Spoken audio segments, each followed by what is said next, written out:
الرحمن الرحیم۔ مسئلہ یہ ہے، ایک شخص نے معلوم کیا ہے کہ کوئی آدمی بیمار ہے، مریض ہے، اور وہ بیماری کی وجہ سے، کمزوری کی وجہ سے بے ہوش بھی ہو جاتا ہے، کبھی کبھی وہ بے ہوش ہو جاتا ہے، اور بے ہوشی کی حالت میں چند نمازیں اس سے فوت ہو جاتی ہیں، یعنی کہ کچھ نمازوں کا وقت بے ہوشی کی حالت میں ہی گزر جاتا ہے۔ تو جو نمازیں بے ہوشی کی حالت میں فوت ہوئی ہیں، چھوٹی ہیں، تو کیا ان کی قضا لازم ہے یا وہ معاف ہے؟ اس کے بارے میں سوال کیا ہے، جس کا جواب یہ ہے کہ ہر بے ہوشی میں نماز معاف نہیں ہوتی، بلکہ جس بے ہوشی میں نماز معاف ہوتی ہے وہ یہ ہے کہ انسان ایسا بے ہوش ہو جائے کہ اس کو خبردار کرنے سے، اس کو ٹوکنے سے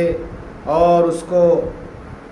ہلانے سے اس کو کوئی پتہ نہ چلے کہ کوئی تجھے ہلا رہا ہے یا کوئی تجھے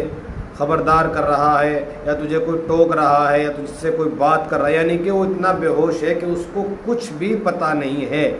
کہ میرے ساتھ کوئی بات کر رہا ہے یا مجھے کوئی حرکت دے رہا ہے، اس سے کوئی معلوم نہیں، بے ہوش تو ہو ایسا، اور پھر اتنا لمبا بے ہوش ہو، یعنی کہ اتنا وقت گزر جائے کہ 6 نمازوں کا وقت بے ہوشی کی حالت میں گزر جائے، 6 نمازیں اس سے چھوٹ جائیں بے ہوشی کی حالت میں ہی، یعنی کہ جب وہ بے ہوش ہے تو وہ اتنا بے ہوش ہوا کہ 6 نمازوں کا وقت گزر چکا اور 6 نمازوں کا ٹائم اس کی بے ہوشی کی حالت میں ہی گزر گیا۔ تو اگر 6 نمازیں بے ہوشی کی حالت میں چھوٹ گئی اور اتنا وقت گزر گیا کہ 6 نمازیں پڑھی جاتی اور 6 نمازوں کا وقت جو تھا وہ نکل گیا بے ہوشی کی حالت میں،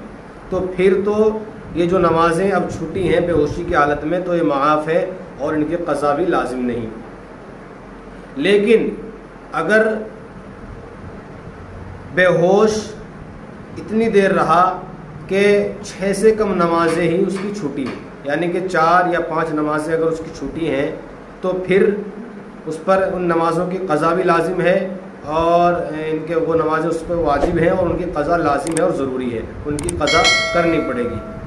اللہ عمل کی توفیق عطا فرمائے۔ السلام علیکم ورحمۃ اللہ وبرکاتہ۔